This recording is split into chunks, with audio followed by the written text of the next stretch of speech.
প্রণবেশ, চট্টগ্রাম থানার কার্যক্রম কিভাবে চলছে, কি কি সংস্কারের প্রয়োজন জানিয়েছেন পুলিশ কর্মকর্তারা? অদিতি, চট্টগ্রামে 16টি থানা রয়েছে, তার মধ্যে 11টি থানায় হামলা হয়েছে, 6টি থানায় অগ্নিকাণ্ড ঘটনা ঘটেছিল। তো আমি এখন যে থানাটিতে আছি এটি হচ্ছে পাঁচলাইশ থানায়। এটি তুলনামূলক কিছুটা ভালো হয়েছে, অর্থাৎ এটা সেইভাবে অগ্নিকাণ্ডের ঘটনা ঘটেনি।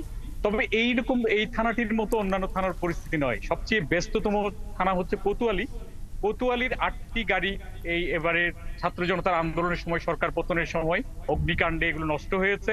ফলে পুলিশিং কার্যক্রমে, বিশেষ করে প্রতিদিনকার যে পেট্রোলিং ব্যবস্থা, সেটি চালানো দুরূহ হয়ে যাচ্ছে পুলিশ সদস্যদের জন্য। যেহেতু পেট্রোলিং এর জন্য পর্যাপ্ত যানবাহন নেই, ফলে তারা মৃতদেহ শনাক্ত করতে যাওয়া, সেটা মেডিকেলে নিয়ে যাওয়া, কিংবা আসামি ধরলে তাদেরকে কোর্টে প্রডিউস করা, নানা রকম কার্যক্রম পুলিশের আছে, কিংবা ইনভেস্টিগেশনে যাওয়া, এই সব ক্ষেত্রে যানবাহন খুবই গুরুত্বপূর্ণ। কিন্তু 6টি থানার অনেক যানবাহন পুড়ে যাওয়ায় তারা সেই কার্যক্রমগুলো স্বাভাবিকভাবে চালাতে পারছেন না। আবার অনেকের কম্পিউটার, আসবাবপত্র, ফার্নিচার এগুলোর অভাব রয়েছে। যেহেতু জিডি এবং মামলা এগুলো এখন অনলাইনেই হয়, সেখানে তাদের প্রয়োজনীয় ডকুমেন্ট সংরক্ষণের প্রয়োজন পড়ে। ফলে পর্যাপ্ত সংখ্যক কম্পিউটার না থাকার কারণে এই গুরুত্বপূর্ণ থানাগুলোর কার্যক্রম চালানো কষ্টকর পুলিশের জন্য। ফলে পুলিশ সদস্যরা তাদের সেবা দিতে চাইলেও, তাদের মানসিকতা থাকলেও, এই উপকরণের অভাবের কারণে তারা সেবা গ্রহীতাদের পর্যাপ্ত সেবা দিতে পারছেন না। আর যদিও এখানে পুলিশের মহাপরিদর্শক এসেছিলেন, তিনি ঊর্ধ্বতন কর্মকর্তাদের সাথে কথা বলেছেন।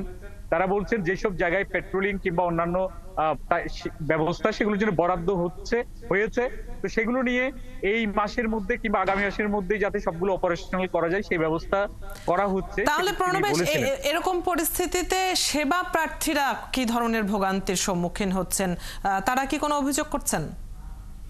আসলে ভোগান্তি তো সেবা প্রার্থীদেরই।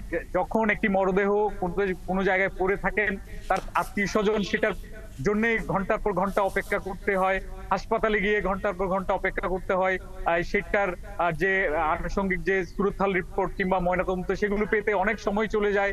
তারপর কোর্টে যদি আসামি প্রডিউস সময় মতো না হয়, তাহলে কোর্ট কার্যক্রম বিঘ্নিত হয়। সব ক্ষেত্রেই আসলে সেবা গ্রহীতাদেরই কিন্তু সমস্যা। যারা সেবা গ্রহীতা কিংবা থানার কার্ড থেকে সেবা পেতে চান, তারাই কিন্তু এই ভোগান্তির মুখে পড়ছেন যদি পুলিশিং কার্যক্রম স্বাভাবিক না হয়।